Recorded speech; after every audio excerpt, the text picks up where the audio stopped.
Je m'appelle Jade, j'ai 20 ans, j'habite à Athis-Mons dans le 91. Je suis actuellement en deuxième année de formation d'assistante de service social. Dans le cadre de ma formation, il m'a été demandé d'effectuer un stage rémunéré sur une période de 7 mois. Lors de la période du Covid, il a été dur pour moi de trouver un stage, mais j'ai persévéré dans mes recherches et j'ai pu rencontrer l'association Génération 2. Je m'appelle Dana, j'ai 21 ans et j'habite sur Évry-Courcouronnes. Dans le cadre de mes études en licence professionnelle en intervention sociale, j'ai décidé de réaliser de l'apprentissage, ce qui s'est avéré compliqué au vu de la crise sanitaire. C'est pourquoi, après plusieurs recherches, j'ai contacté mon réseau et j'ai rencontré Rania, qui a réalisé son tremplin citoyen à Génération 2 et qui est ensuite devenue administratrice de l'association. Lors de l'entretien, on a eu l'opportunité de rencontrer Monsieur Jérôme Capral, qui nous a appuyé sur notre embauche et a appuyé le projet Réduisons la fracture numérique. L'enjeu était de pouvoir prendre et une apprentie et une stagiaire gratifiée pour nous permettre de valider notre cursus scolaire. Pour faire face à l'épidémie du coronavirus Covid-19, le gouvernement a mis en place, dès le début de la crise, des mesures inédites de soutien aux entreprises et aux salariés qui continuent aujourd'hui d'être mobilisables. Afin de redresser rapidement et durablement l'économie française, un plan de relance exceptionnel de 100 milliards d'euros est déployé par le gouvernement autour de 3 volets principaux: l'écologie, la compétitivité et la cohésion, dont le plan Un jeune, une solution, qui représente 9 milliards d'euros.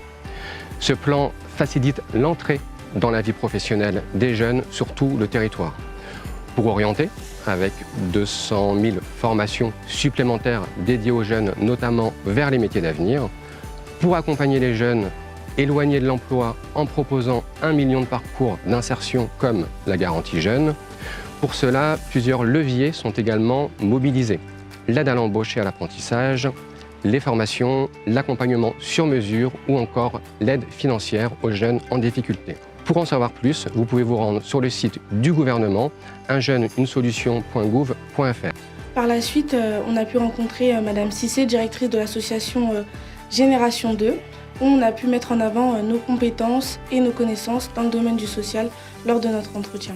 L'appel à projet nous a permis quand même d'embaucher une jeune en licence 3 pour valider son cursus scolaire en apprentissage. Et puis une autre jeune qui était assistante sociale en deuxième année d'assistance sociale. On a pu rémunérer son stage pendant plus de 7 mois quand même. Et donc eux, ils ont trouvé une solution. On a remarqué depuis 2 décennies, il y a le développement des services numériques. Ça a mené quand même une fracture numérique auprès des personnes dans nos quartiers qui sont complètement éloignées du numérique.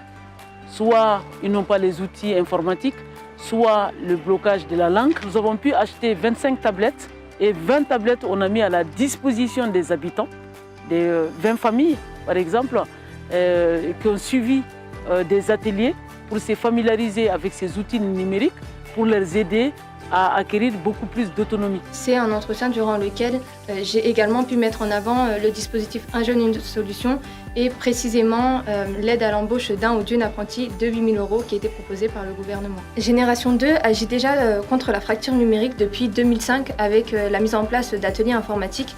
Néanmoins, la crise sanitaire a accentué les difficultés des familles et c'est pourquoi on a imaginé ce projet. Le projet s'intitule Réduisons la fracture numérique. Il est en faveur de familles en difficulté numérique dans la ville d'Évry-Courcouronnes ou de ses villes alentours. Alors, pour soutenir ce projet, nous avons proposé aux familles des ateliers toutes les 2 semaines qui leur permettront de développer leurs compétences sur le numérique. Le projet se déroule de novembre 2020 à décembre 2021. Je m'appelle Tambele Djeneba, j'ai 45 ans, j'habite à Rissorangis. Je m'appelle Karambe Aminata, j'ai 40 ans, j'habite à Évry-Courcouronnes. Moi, avec l'atelier, ça m'a permis d'apprendre beaucoup de trucs, comme aller sur la CAF, et faire une démarche en ligne. Ça m'a même permis de faire une déclaration d'imposition. Je ne savais même pas comment aller sur Internet, sur les sites. Et avec les ateliers, elles m'ont proposé beaucoup de choses, même envoyer un mail, envoyer mon CV et une lettre de motivation. J'ai suivi une formation de 5 mois. Ça m'a permis de faire mon rapport de stage toute seule et intégrer à mes documents et faire une lettre de motivation. Je suis vraiment contente d'avoir participé à ça parce que ça m'a permis d'être autonome. Envoyer le CV et la lettre de motivation sur un site pour la recherche de l'emploi. Mon fils, il était tellement content, on faisait tout parce que j'ai un petit téléphone. C'était compliqué. Il ne savait pas comment faire.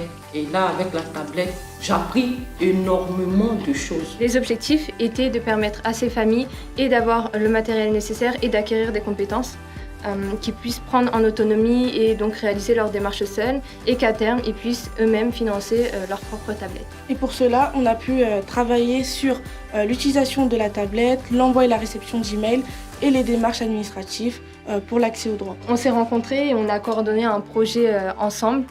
On a développé le projet dans sa globalité et on a pu utiliser plusieurs outils de travail en équipe. Durant tout le projet, on est sans cesse resté en contact avec les familles.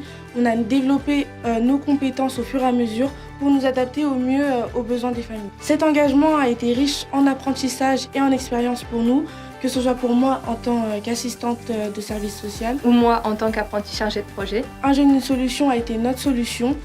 Aujourd'hui, on aimerait que les jeunes persévèrent dans leur démarche, prennent confiance en soi et qu'aussi les associations ouvrent leurs portes aux jeunes en leur proposant des projets, des missions pour qu'ils valident leur cursus. Bonjour, je me présente Emeline, j'ai 22 ans. Bonjour, je m'appelle Bilal, j'ai 19 ans et je vais en classe de première. J'ai connu la génération 2 en surfant sur internet grâce à la boussole de jeunes. Donc c'est eux qui m'ont orientée ici à Évry. Mes parents m'ont accompagnée à l'association Génération 2 où j'ai connu Stéphanie qui m'a orientée à Garantie Jeune. À Garantie Jeune, j'ai fait 1 mois de formation et j'ai été rémunérée pendant 4 mois. Stéphanie, c'est elle qui m'a conseillé et écouté. Elle m'a dirigée vers Dynamique Emploi qui, lors de la Garantie Jeune, j'ai pu être rémunérée mais en même temps accompagnée pour construire un nouveau projet. À la fin de cette formation, je suis revenue encore à l'association Génération 2 parce que je voulais aller à l'école et Stéphanie, elle m'a encore orientée vers un lycée privé qui est le lycée MFR d'Étampes. Et là, je suis rentrée au lycée l'année passée en classe de seconde. Et là, j'ai terminé ma classe de seconde. Durant cette année-là, j'ai pu faire une formation en ligne, donc de secrétaire médicale. Et du coup, après, j'ai suivi des stages dans les cliniques et hôpitaux. Et du coup, j'ai su un peu trouver ma voie professionnelle. Cela m'a permis de pouvoir en fait avoir confiance en moi et de pouvoir m'intégrer dans la vie professionnellement. Suite à un échec, il n'y a rien c'est pas une fatalité, c'est pas la fin du monde. Donc du coup, on peut trouver une solution. Cette solution m'a permis d'avoir confiance en moi parce qu'avant, j'étais une personne renfermée. Et aussi, ça m'a permis de m'intégrer parce que venir au tremplin, rencontrer certains jeunes, tout ça, m'a permis de m'intégrer et aussi reprendre les études parce que c'était ce que je voulais. Et voilà, je suis contente. Et maintenant, je suis en classe de première. On a eu l'opportunité de rencontrer Elisabeth Moreno, ministre déléguée en charge de l'égalité femmes-hommes, de la diversité et de l'égalité des chances. Éric Jalon, préfet de l'Essonne, et plusieurs de ses préfets délégués. Grâce à ces expériences, on a pu gagner en assurance et gagner en confiance en soi.